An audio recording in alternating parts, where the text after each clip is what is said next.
প্রথমে কি করতে হবে, তোমার স্যার যখন ক্লাসে যখন আসবে তোমার 9:45 খাতা দেবে। 9:45 যখন খাতা দেবে 15 মিনিট সময় তোমার থাকবে।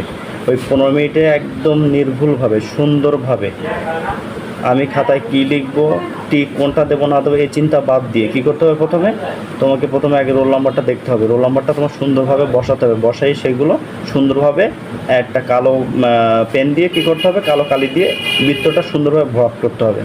এখন এখানে সব নিয়ম এখানে দেওয়া আছে।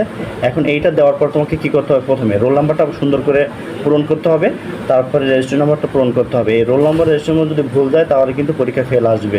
এখন আমি জানি যে বাংলা প্রথমে বা বাংলা দ্বিতীয় বা ইংরেজি প্রথমে ইংরেজি দ্বিতীয় বা গণিতে আমি 80-র মধ্যে 80 পাবো, কিন্তু যদি আমার রোল নাম্বারটা যদি ভুল যায়, রেজিস্ট্রেশন নাম্বার যদি ভুল যায়, বিষয় কোডটা যদি ভুল যায় আর সেট কোড যদি ভুল যায় তাহলে আমার কী হবে, পরীক্ষা ফেল আসবে। এখন আমার এইটা আগে ভালোভাবে নির্ভুলভাবে আগে করতে হবে। প্রথম কাজ আমি এটা পাওয়ার পরে কী করতে হবে, আমাকে সুন্দরভাবে রোল নাম্বারটা আর রেজিস্ট্রেশন নাম্বারটা আমার সুন্দর করে পূরণ করতে হবে। তার জন্য আমাকে কী করতে হবে, আমার কাছে কোনো অ্যাডমিট কার্ড বা কোনো কিছু নেই। আমি সাপোজ একটা রোল নাম্বার আমি এখানে লিখছি, রোল নাম্বারটা হলো কি 778523। এখন এটা আমি বসাবো, কীভাবে বসাবো একটু দেখে নাও সবাই। এখন কী করতে হবে, প্রথমে আমার এখানে থাকবে এসএসসি পরীক্ষা 2025। আমি এখানে 2025টা আমাকে বসাতে হবে, আমি এখানে বসাই নিব। এখন এটা আমি লিখলাম, লেখার পর কী করতে হবে, রোল নাম্বারটা লিখবো। এখানে আছে কত, 77, এখানে আছে 778523। আমি এখানে বসাবো, দেখে একটু মুখস্থ করে নিবা, এটা একটু মুখস্থ করে নিবা পরীক্ষার দিন বা তার আগের থেকে। লিখবো 77 বসালাম, তারপরে 85 বসালাম, তারপরে 23টা বসালাম। বসানোর পর কী করতে হবে, আমাকে এটা সুন্দর করে দেখে গোল করতে হবে, বৃত্তটা ভরাট করতে হবে।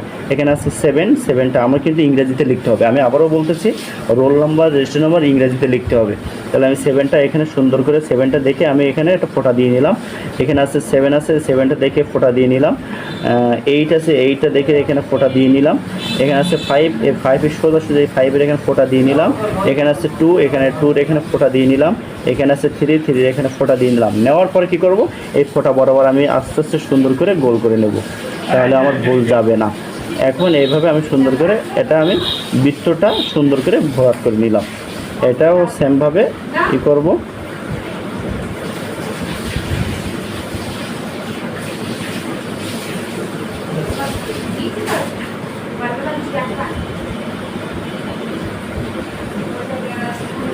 বৃত্তটা কিন্তু সম্পূর্ণভাবে ভরাট করতে হবে, অল্প একটু ভরাট করে বাদ দিলে কিন্তু হবে না। বৃত্তটা সুন্দর করে চারি সাইডটা সুন্দর করে বৃত্তটা ভরাট করতে হবে, এইটা হলো নিয়ম।